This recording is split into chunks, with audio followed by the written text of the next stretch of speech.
here from Makeup Mania. Today I have the pleasure of bringing you a video in collaboration with my good friend Ian Amos.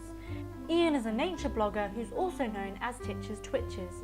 Do make sure to check out and follow his social media pages, which can be found in the description. Last year we turned Ian into the endangered rapper Fruit Dove in order to promote the work of Bird Fair. This year we have the challenge of turning Ian into the James Flamingo, Bird Fair's current Bird of the Year. For more information on how you can support Bird Fair and the amazing work they do, make sure to follow the links in the description, but for now, we're just going to get into it. We begin by applying contact lenses. We've used ColourView Black Mini Sclera contact lenses, which work to make the eyes appear a bit more bird-like. Now if you choose to use contacts, make sure to follow the instructions on the pack and always insert them before you apply any makeup. I then begin by applying Witch Hazel, followed by a primer, foundation and concealer.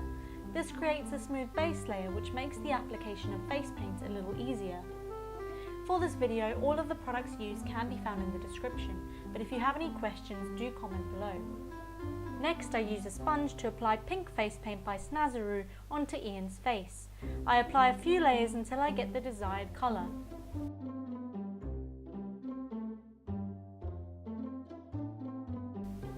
Now it's time for the bald cap.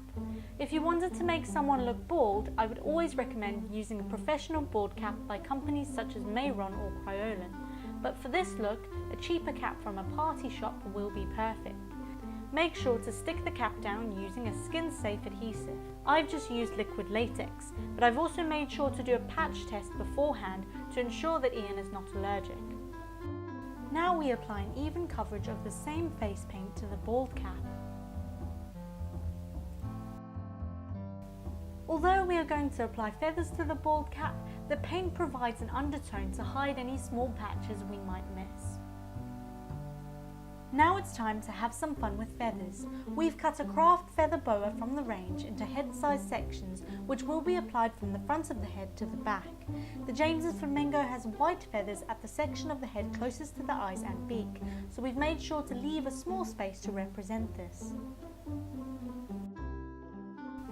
Now I've turned Ian to draw a rough outline of the flamingo neck. I've used a black eye pencil to do this, as I will be painting the outer area with black face paint. I then paint the neck pink and the outer areas black. Doing this alongside using a black background essentially helps us to create an optical illusion, making it look like Ian has a thin flamingo neck.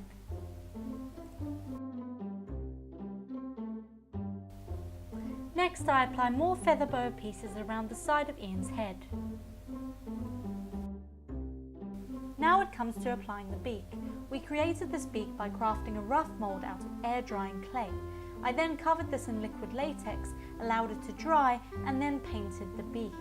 In our first video, I covered this method in much more detail, so if you'd like to create your own beak, do check out the video in the description. However, if you want to skip this step, you can always buy a flamingo beak from a party or costume shop, or failing that online. You can apply it in a similar way using liquid latex or wax, but do make sure you can breathe. We've actually made small holes in the top of our beak, and this is what is allowing Ian to breathe. Once the beak is secured, it's time to apply the rest of the feathers. I apply liquid latex to the area and carefully place the feathers on top. These feathers have been cut from the leftover feather boa.